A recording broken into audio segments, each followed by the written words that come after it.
पीले दांत वाली बहू। रंजना कभी ब्रश नहीं करती थी। उसे कितनी बार उसके माँ बाप ने डांटा, लेकिन उसका कोई असर उस पर होता ही नहीं था, जिस कारण से उसके दांत पीले पीले हो जाते हैं। शादी के बाद अरे बहू, वैसे तो तुझ में कोई कमी नहीं है, पर तेरे दांत इतने पीले कैसे हैं बेटा? कैसे मतलब? कोई सर्जरी थोड़ी ना कराइए। वो तो क्या नाम, मैं ब्रश नहीं करती थी तो पीले हो गए। अब क्या करूं? आप कहें तो लाल करवा लूं या फिर काले? यार ये क्या है, क्यों माँ से लड़ रही हो? लड़ रही हूँ? अरे मैं लड़ रही हूँ या ये बोल रही है कि दांत पीले हैं, पीले। अरे तपस्या थोड़ी ना की है इन्हें पीले करने के लिए। बकायदा ब्रश नहीं किया है 20 साल तक, तब जाकर। छी, कैसी बात कर रही हो? ये उस वक्त तो पीले नहीं थे जब हम लोग तुम्हें देखने आए थे। अरे तब साफ करवा लिया होगा डेंटिस्ट के पास जाकर। अब देखो कैसे पीले पीले लग रहे हैं। रंजना सास की तरफ गुस्से से देखती है। फिर शुरू हो गई पीले पीले पीले। अरे पीले तो तब भी थे जब मेरे हाथ का रसगुल्ला उड़ा उड़ा कर खा रही थी और बोल रही थी, लड़की नहीं गुणों का खजाना दे रहे भाई साहब आप। खैर, अब वो लोग करते भी तो क्या करते, पीले दांत वाली बहू पल्ले पड़ी थी तो झेलना तो था ही। एक दिन कीर्तन में रंजना गाना गा रही थी। अरे कमला बहन, माँ का द्वार है, यहाँ तो सब शुद्ध होकर आते हैं, फिर अपनी बहू को ब्रश भी नहीं करवाती तुम। दूर से पीले पीले दांत भक्ति में बाधा उत्पन्न कर रहे हैं। अरे कोई 2 साल की बच्ची थोड़ी ना लेकर आई हूँ मैं बहू बनाकर। अच्छी खासी लड़की है, अरे कैसे करवाऊं ब्रश? ये तो उसे खुद करना चाहिए ना। अब माँ बाप तो इसके जैसे तैसे निपटा दिए, ये नहीं सोचा कि सास कैसे संभालेगी। सास बहू को लेकर घर आ जाती है, लेकिन सोच लेती है कि अब इसे लेकर कहीं नहीं जाएगी। अगले रोज बहू कहती है, अरे क्या हो गया, मंदिर नहीं जाना क्या? कीर्तन का वक्त हो रहा है। मेरी मधुर वाणी से कान्हा जी जागते हैं और सोते हैं। आप तो जानती है ना उनकी भक्ति में कितना मन लगता है मेरा।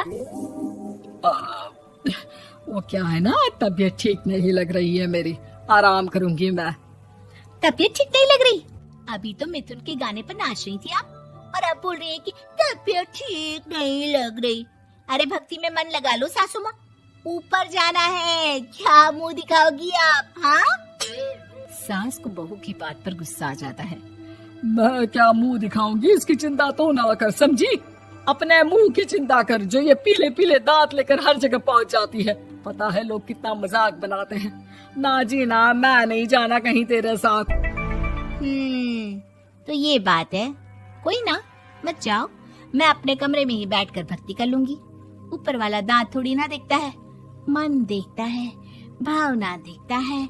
और अरे बस बस, तू सब कुछ दिखा, बस ये सफेद चमकदार दांत ना दिखाना किसी को, है? जा यहाँ से। बहू को सास की बात का कोई फर्क नहीं पड़ता, वो तो जैसी थी वैसी ही रह जाती है।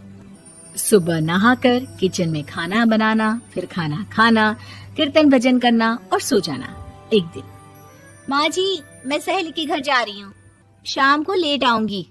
हाँ हाँ तो जाना, मैंने कौन सा तेरी आरती करनी है घर पर बैठकर। रंजना सहेली के घर जाती है, जहाँ वो पार्टी में जाने की तैयारी कर रही होती है। अरे शिखा, कहाँ जाने की तैयारी कर रही है? मैं गलत वक्त पर आ गई क्या? अरे नहीं यार, उल्टा सही वक्त पर आ गया। मैंने ये साड़ी और ज्वेलरी निकाली है यार, शाम को इनके ऑफिस की एक पार्टी में जाना है। बताना कैसा लग रहा है ये सब? नहीं यार, इस ड्रेस के साथ तो वो वाली ज्वेलरी अच्छी लगेगी। हाँ हाँ सही बोल रही है, मैंने ध्यान ही नहीं दिया। वैसे तो हमेशा से मस्त फैशन सेंस रखती है। तो बड़ा जाती होगी ना पति के साथ पार्टी में।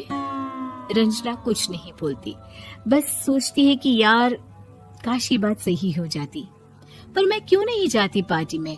क्या इन लोगों की कोई पार्टी होती नहीं होगी?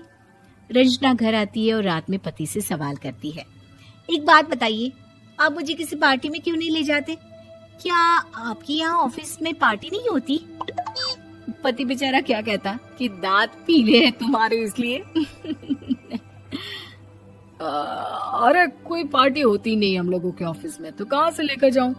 और मार्केट, मॉल, कहीं वीकेंड घूमना, कहीं तो। अरे यार, सारे हफ्ते में एक छुट्टी मिलती है, तो सोचता हूँ कि आराम ही कर लूं। क्यों? रंजना मन मार के रह जाती है।